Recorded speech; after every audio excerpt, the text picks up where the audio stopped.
Welcome to the deep dive. This is where you bring us the material, could be articles, transcripts, notes, anything really. And we jump in with you.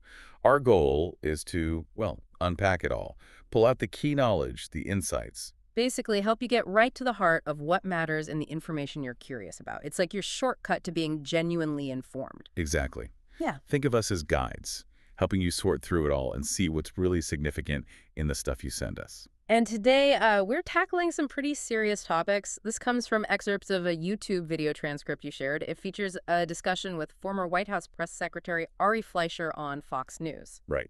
And there are two main threads in this material we're going to pull on. First up, the source presents information about the rise in anti-Semitic incidents. We'll look at, specific events, the stats cited, and the conversation around campuses and government actions that's mentioned. And then the second part shifts focus.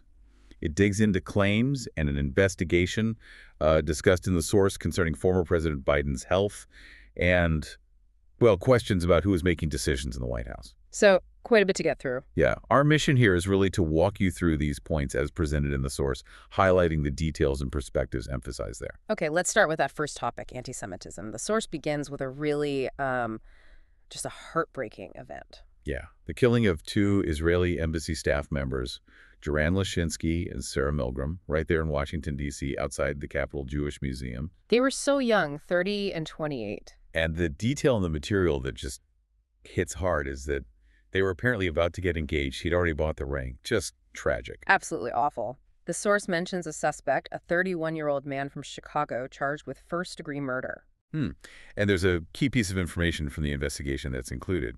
The FBI Field Office Assistant Director is quoted saying something like, there was nothing in criminal records or in our holdings that indicated that this person was previously known to us. So he wasn't on their radar before this? Apparently not, based on that statement in the source. It as the investigation is ongoing, looking into his associates, family, coworkers, that sort of thing. Now, the source doesn't treat this as just an isolated incident. It immediately links it to a wider pattern. Right. It emphasizes that anti-Semitic incidents are reportedly at their highest level in, 46 years? That's what it says, and the numbers it cites are. No, they're pretty stark. Yeah, nearly 10,000 incidents reported last year. Okay, that's up 5% from 2023. But the source really stresses the longer view. Which is? A 300% increase over 5 years, and almost 900% over the past 10. The source literally calls these figures unfathomable. That really lands, doesn't it? It underscores the scale of the issue as this material presents it. And it's not just abstract numbers, there's a practical impact mentioned too. You mean the bit about Jewish schools? Yeah, how they're, quote, shelling out cash just for security. And there's a specific stat cited from the study to back that up. Average security cost for the 2022-2023 school year, $184,000. Wow. And get this, that figure is reportedly up 84% in just 2 years. 84%. Yeah. That tells you something about how quickly the perceived need is escalating. No kidding. So then the source brings in Ari Fleischer's perspective. He's quoted saying he saw this coming like a train down the tracks. And how does he explain that according to the material? Well, he directly connects it to campus protests. The chants, specifically, he mentions, from the river to the sea, Palestine will be free, and globalize the Intifada. And his interpretation of those chants. His view, as presented, is that they're calls to essentially bring violence to the shores of America. The source includes his definition of the Intifada to purposefully killing civilians, bombings in public places like pizza parlors, suicide bombings, or as he terms them, homicide bombings. Okay, so he sees a direct line there. And this leads him to make a really powerful and I imagine quite controversial statement in the source. Extremely controversial.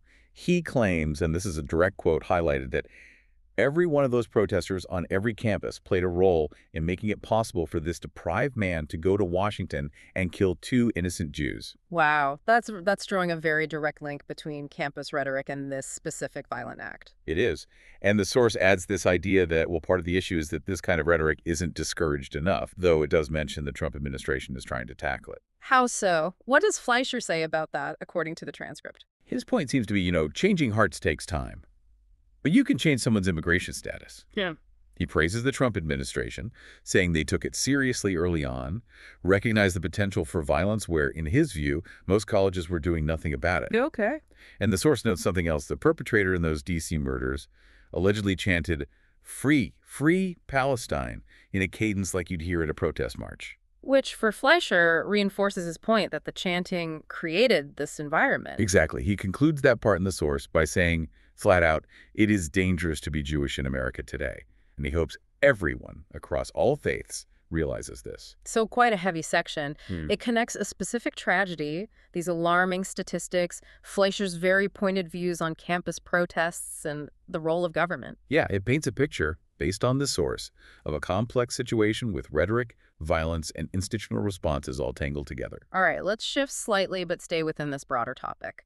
The source talks about specific universities and actions related to them. Harvard comes up. Mm-hmm. Harvard is mentioned as reportedly fighting the Trump administration over a ban on enrolling foreign students. And the source claims this ban was linked to how Harvard handled, or as it puts it, didn't handle, anti-Semitism on its campus. That's the connection made in the material, yes. It says Harvard filed for a temporary restraining order, a TRO, to block the ban. And there were financial consequences mentioned, too. Big ones. The Department of Health and Human Services apparently canceled $60 million in grants. And the source claims the total government grants frozen or canceled for Harvard since Trump took office is nearly $3 billion. $3 billion. That's Yeah. a staggering number.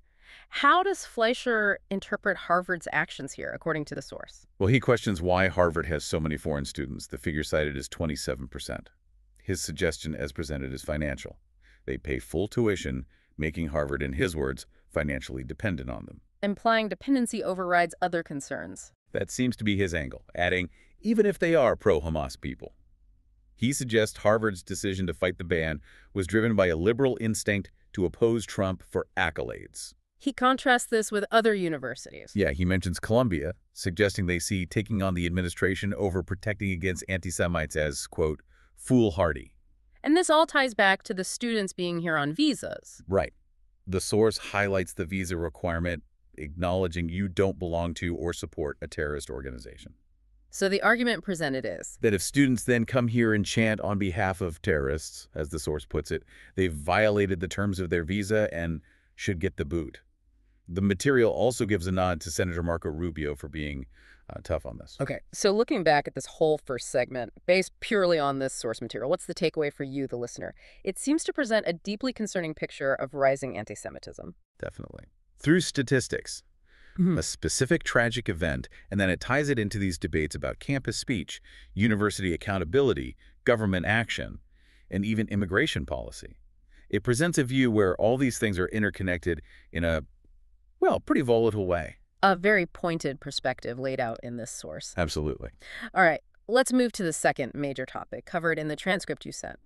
This involves an investigation by House Oversight Committee Chairman James Comer. Right. And the focus of this investigation, as the source describes it, is what it calls the cover-up of Biden's decline health. A cover-up. Strong words. Yes. And the source presents Comer's concern that unelected bureaucrats might have had overwhelming influence, potentially acting as de facto presidents. His stated goal, according to this material, is finding out who was calling the shots at the White House. And the source mentions specific people Comer wants to interview. It does. It says letters were sent yesterday, remembering the source's date, May 24, 2025, demanding interviews with President Biden's physician, the former director of the Domestic Policy Council, and a deputy director. Okay, so that's the current investigation described. But the source then contrasts this with past statements. Exactly. It brings up examples from almost a year ago, where the former press secretary, Karine Jean-Pierre, was defending Biden's health and stamina. What kind of things did she say, according to the transcript? Well, for instance, when asked about his stamina for potentially serving beyond 2024, she's quoted calling it not a question that we should be even asking. What else? She apparently dismissed assumptions about him being tired or having few public events or staff treating him like, quote, a baby as ridiculous. And did she address the idea of hiding information? Directly. When asked if anyone was hiding information about his health or ability, her response cited is absolutely not, and she added he's as sharp as ever.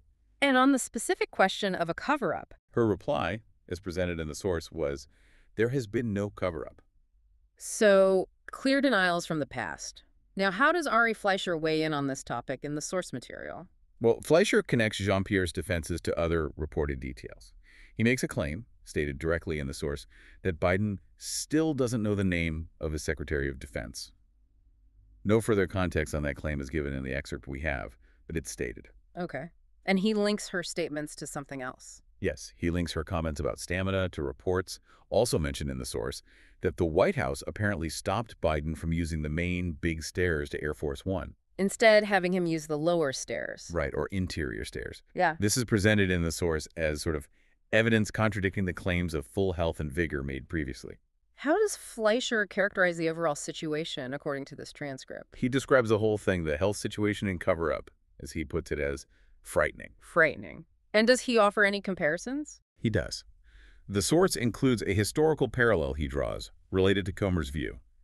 He likens it to when Woodrow Wilson had a stroke and his wife, Edith Wilson, effectively managed things.